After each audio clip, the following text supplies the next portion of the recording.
Today is my second installment of honoring African American preachers for Black History Month.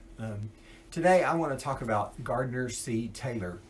He's the only one I'm talking about this month that I never actually got to hear preach in person.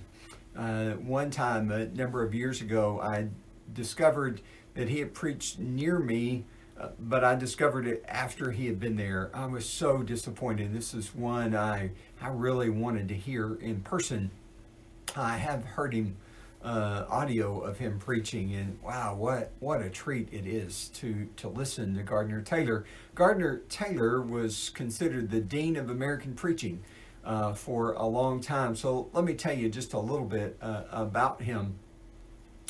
He was born to a pastor in Baton Rouge, Louisiana, and grew up there, and ended up in college, began pastoring late college schooling days in Ohio, and then went to New Orleans where he pastored for a couple of years, and then back to Baton Rouge where he pastored the church his father had pastored for a period of about 5 years, and then went to the Concord Baptist Church of Christ in Brooklyn, New York, where he stayed for 42 years until his retirement in 1990.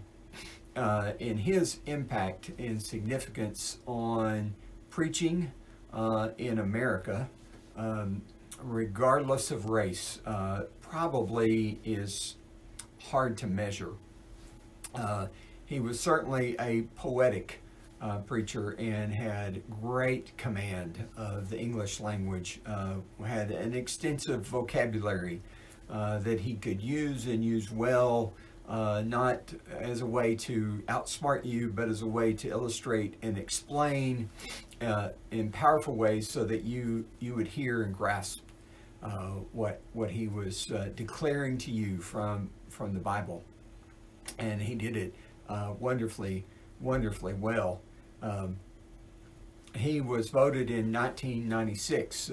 Baylor University did a study of the 12 most effective preachers in the English language, and Gardner Taylor was on that list. They did not rank that list from 1 to 12. It was just a list of 12. It'd be interesting to see where he fell on that list, and I'm guessing if he was not at the top, he was near the top of that list. But he had a huge, tremendous impact on preaching, not just for the black church, but for all churches. He was one of those preachers that preachers wanted to hear because he would bless preachers. He would encourage preachers. He would bless preachers through his preaching, and they were encouraged and blessed and received a message. But style and mannerism and ability to present a text in a way that captured your attention and your understanding and enabled you to remember what he was saying was unparalleled in his ability to do that.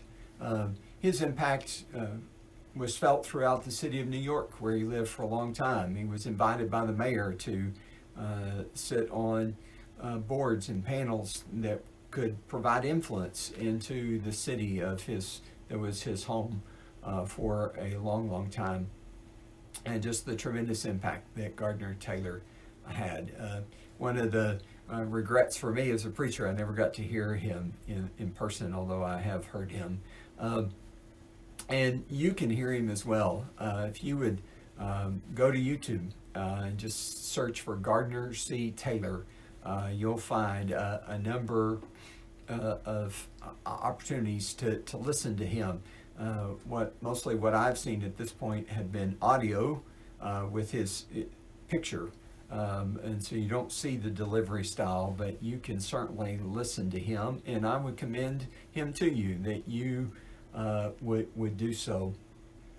He would bless you if you take some time during this week to listen to him. You will be greatly blessed.